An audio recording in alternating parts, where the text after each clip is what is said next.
Greetings from Seoul, Korea, and welcome to the GSL. I'm Tasis, and with me is Artosis. Artosis, we have some very exciting games today. Of course we do. FruitDealer, Boxer, and this little guy called Next Genius who just won BlizzCon. I've heard of him, I think. Yeah. It is a pretty exciting day, to say the least. No kidding, man. A lot of big names here. We have 2 champions and an old-school champion boxer. I know. That's a lot of champions. It's 3 champions. I know. We got an OGS Inca, of course. So many great players playing today.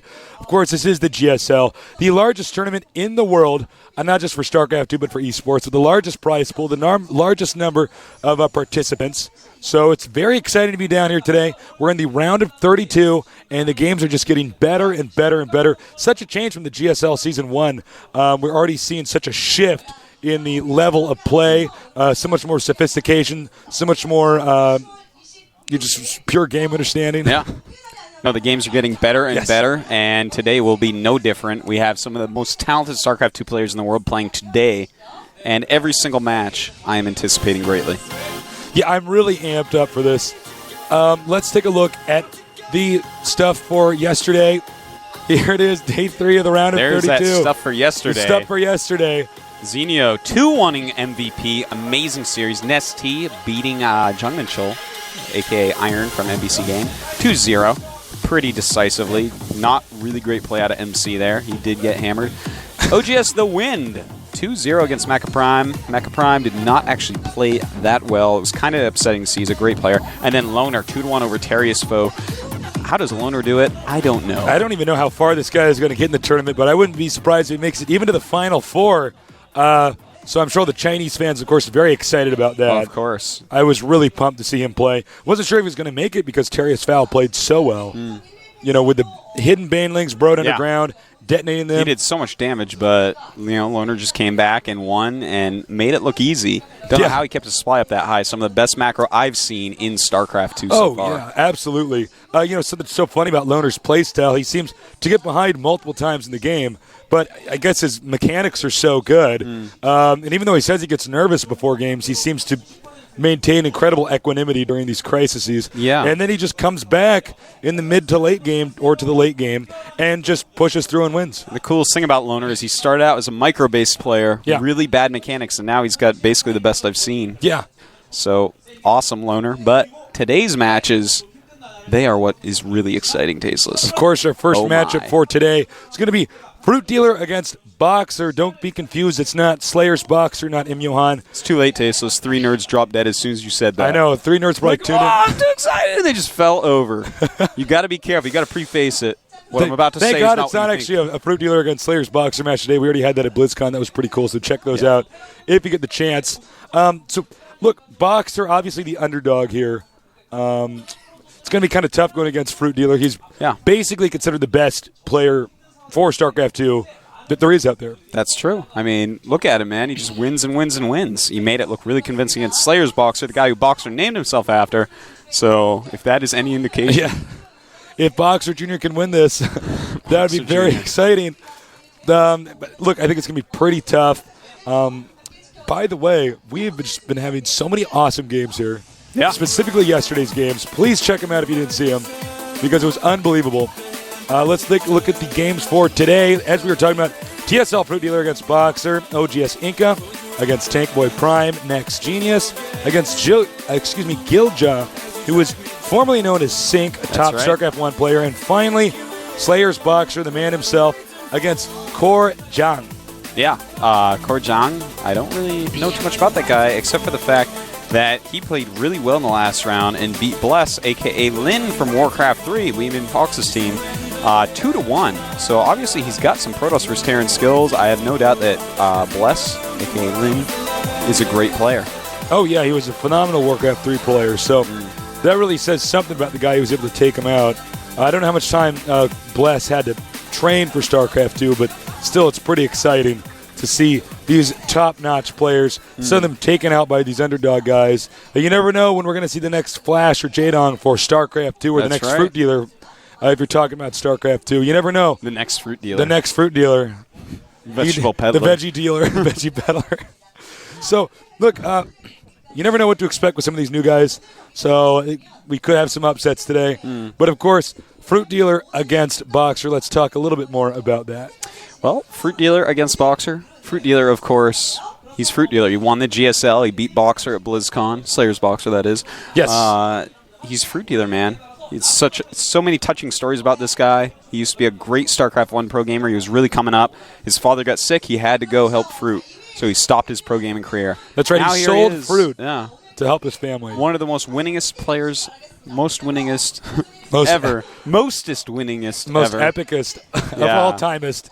No, seriously, this guy is sick. I really respect his story, and I like the idea. It's just kind of funny and really cool, too. So we're going to get a shot in a little bit here of his booth where you actually see the Fruit Dealer artwork that was given to him by Blizzard. Yeah, really cool that they did that. Yeah. Some really interesting little pieces of art there. I just want to know how much range the Bananalisk has. No kidding. Here are the two players in their booths, the Fruit Dealer on the left and Boxer on the right. Fruit Dealer is a first lieutenant. Not a lieutenant, but a lieutenant. He beat Butterfly Effect 2-0, and Baby Ware was beaten by the fake Boxer. Now, those games were actually pretty bad, the fake Boxer's games.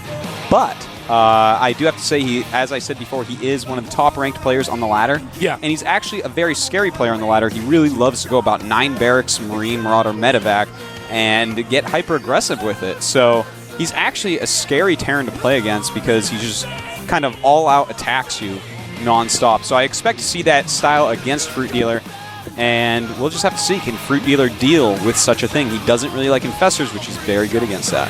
Yeah, that's quite true. Take a look at the map lineup here. We got Metalopolis, Jungle Basin, and Shakuras Plateau. Really good for Zerg, I think. Jungle Basin might be more of a Terran map, and oh my god, that kid has my keyboard. Yeah, that's exactly like the keyboard you have at home. That's right. I lent it to Idra to win MLG DC with. But as I was saying, yes, he does like Infestors, but he doesn't like getting Infestors fast. He mixes in a few Infestors a little bit later. He likes Banelings early, so that is Fruit Dealer for you right there. There we see in the audience lots of fan signs. We got a ton of fan art down here, so it's pretty cool. The studio is actually packed right now, which is quite exciting. Yeah, there are so many people here. Yeah. They have it completely filled with chairs. It's completely packed. And so many people are standing outside of it, and I'm sure there's going to be more showing up. You know, we set up chairs outside of the actual studio for people as well. It's pretty wild. Yeah, there's a second room with a big screen TV if it does get too packed, and that is going to be, I think, the case today. Since the games haven't even started, we have 24 people stacked up in the back of the room where we can't even get shots of them. So pretty cool to see more and more people coming down here to the GOMTV studio. That's right.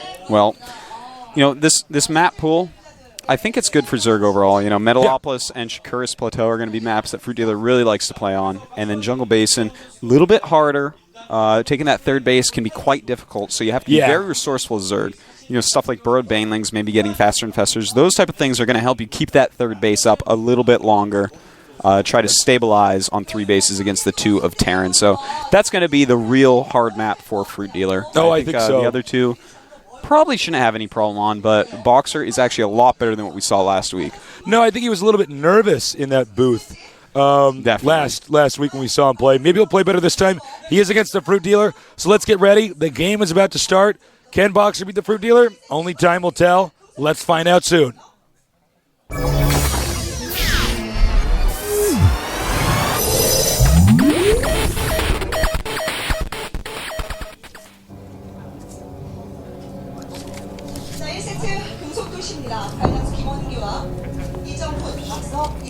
So the game is loading. Let's get ready. Over here at the top center, the most famous StarCraft II player in the world. He is GSL 장소. Down here at the bottom left. Wow, what a cheer. Yeah, no kidding. Named after Slayer's Boxer, but not the same player. They call him the one, well, kind of the only. Definitely not the only. Definitely not the one. The second, the duo, Boxer. Pretty exciting start so far because the positions here, as we've seen a lot, not just on other maps, but on this map, it just seems like we get these positions a lot, where they're either both sharing the top left or the bottom right. They're going to have a hard time expanding to these expansions. thus making it hard to get a third base. You may have to expand to a location like here or here. Now, back onto the screen.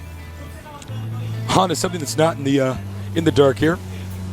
We see that Boxer's going to go for an expansion. Excuse me, a barracks here. I know. I'm like off to a bad start today. Excuse me. I know. That's that would be quite a build, though. I know. Well, and with that command center right there, it'd be pretty cool, though. I'd like it. The Overlord moving out now. Now, if you're a good Zerg player, you're going to have your Overlords positioned strategically all over the map. You got a whole scouting pattern for that, and that's really important. That's actually one of the more important things to learn as Zerg early on is where exactly do I place this stuff? And Whoa. a Macarax. Macarax. Actually, not quite as bad as a Macarax. Yeah, because Macarax is normally a little bit closer to the minerals where it's scouted easier. Normally a Macarax would be like right there, where even if he gets in your base, he scouts it. But actually, with double barracks like this in these positions, and FruitDealer about to expand, this could be pretty bad for the FruitDealer. Now, we did see at BlizzCon, FruitDealer actually handling this quite well, against Boxer, Slayer's Boxer, rather. Yeah. Now he's against the other Boxer. That's right. Now, FruitDealer, the problem is, even if you kill his hatchery, he's probably still going to beat you. The guy is actually that good. So, but I like the initiative here from Fake Boxer, making that second barracks, starting to pump out a lot of Marines. I like the fact he's not gotten his gases yet, and that's just smart. Only 2 drones in Vespian gas. No, that's not a blunder. Very intentional. Yep. He's got a very effective way of controlling his economy early on. That's a sign of a very good StarCraft player. He knows exactly when he needs 2 or 3 inside gas. The Marines are on the way. This is actually really dangerous. There's only a few Zerglings out, and with an SCV and 3 Marines, he's going to be able to take out this Overlord, and if he supply caps FruitDealer, things are not going to go well. And here comes a lot of drones, but drones not very good against Marines in this game. Boxer needs to kill that. He kills it, and now we have a supply capped FruitDealer. FruitDealer, he's got to keep these drones alive. He should just start a bunker, and that's going to make him engage. Here comes a lot more Zerglings. Good kiting, good kiting. Not enough Zerglings to take out these Marines by any means, but he does kill the SCVs. Very important. He cannot let a bunker get up. And that Queen taking so much damage. He's nice micro here. And he does kill the Queen. FruitDealer in a lot of trouble here. Another Overlord. Going down another Overlord. Down, supply capped at 20. Most certainly this base is going out. FruitDealer needs to be making a spine crawler in his main base. He might even want to actually go up into the main base if he wants to. And just try to take him out there while he's supply capped. But the Zerg no longer supply capped. Now, nice micro. There's a lot of Zerglings, though. FruitDealer may be able to end up holding this off. I think he's going to with this next group down here. Oh, but more Marines being rallied in. Right now he has 5 Marines, 2 more on the way, and he's getting double geysers at home, as we can see on the minimap, and expanding. Boxer is in a huge lead at this point.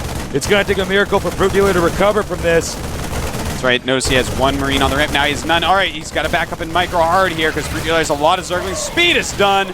Goodbye, the rest of your Marines.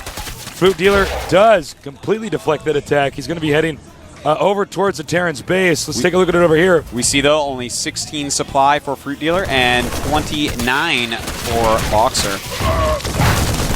A lot of Zerglings are going to be made, no doubt about it. FruitDealer, in fact, may go all in with Zerglings at this point.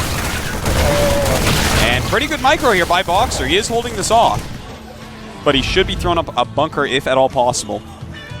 And it was a little bit greedy, I have to say, to make that command center on low ground. Yeah, but he did get it up, so... He did indeed. Can't give him too much grief. The bunker on the way.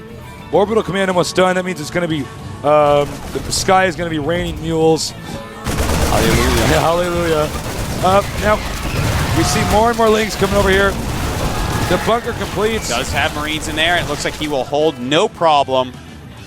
All right. Let's take a look at this production tab. 6 drones being made. He realizes he has to re-drone immediately. If we look at the unit tab, this is the scary part. He's only got 9 drones right now against 22 SCVs. So 21 now, but double Tech Labs going quadruple barracks also as well. 4X, it really looks like Boxer should be taking this game. FruitDealer is just worlds behind. He's going to have to come up with something very sneaky. It looks like he's going to make more Zerglings. So let's take a look at his production tab and keep a track of this. He's getting a queen to help pump out Zerglings. So we're definitely going to see a massive Zergling all-in. And realistically, he may want to add in Banes as well because it's scary trying to attack into bunkers with just Zerglings. Well, there's going to be a timing push coming up here. Zerg is in a kind of awkward situation of having to make drones despite actually not having, any means to defend. And I think this timing push will destroy FruitDealer. FruitDealer should, by any measure, lose this game very soon. Yeah, that's a lot of units. Stim not done, though. Combat Shield's not done. And FruitDealer knows he's in trouble, sending those drones up into his main base. Wow, he's in so much trouble. He really should stand closer to get those links as they come out, but he doesn't do that. Now walks up closer, realizes, and, well, that hatchery looks like it's going to go down, Faces. Slayer's Boxer called. He wants his ID and his playstyle back. This is pretty brutal. Boxer, perhaps the new Boxer, is now going to take a game off the FruitDealer, the man himself. Taking out that hatchery. FruitDealer is defending, target firing the weaker Marines. Has lost that hatchery. Yeah. That's a pretty big deal. The supplies right now, let's take a look. 24 to 53, yeah. Not looking good for our friend the FruitDealer. This game was a rotten apple for him, man. GG. Boxer taking that first game convincingly. It's a good build. It wasn't all in, so don't be claiming that on the forums. No, it was pretty stable, actually. Yeah, it was a very stable build. You can make a bunch of Marines in pressure. There's nothing wrong with that. And Boxer, he did it, man. He microed very well. It was a well-thought-out attack. And in those positions, quite strong. I'm just overall completely impressed with the way he played. I mean, he deserved the win there. That's a tough situation for the Zerg, though. Yeah. Very tough. He didn't see the second him. barracks in time. Yeah. Pretty sneaky play. So we'll see if he does better on the next map. Of course, that map is going to be what? Jungle Basin? Jungle Basin. Yeah. This is going to be a hard map for FruitDealer, but obviously he has to win it, or we're going to see our champion of the previous GSL knocked out in the round of 32. That would be wild. I don't know what's going to happen. I think earthquakes are going to occur in Korea. I don't know what will happen if FruitDealer's knocked out. That's unexpected. I can only imagine the TSL coach is backstage biting his nails since Clyde has already been eliminated. That's right. There's not a lot of TSL players left. You know, Tester's out. They have Sungho, and I think Rain got eliminated as well, so it might just be down to Sungho if FruitDealer does lose. So not quite a strong showing from TSL like last time if FruitDealer's out of here. So quite true indeed. Pretty brutal. We're ready for map Jungle Basin, so when the Korean commentators are ready, we're going to get this going. I hope FruitDealer plays a little bit better. He didn't play poorly that game, but he was also kind of blindsided by that sneaky strategy by Boxer. The biggest problem there was his Overlord being out in front. And that's actually a lot of Zergs do. That's very that, true. I forgot about that, actually. But you shouldn't. You should have it out there while you're building your hatchery to spot for bunkers being made. But once the hatchery comes up, you have enough vision that bunkers aren't going to be a problem. What you need to do is move that Overlord back.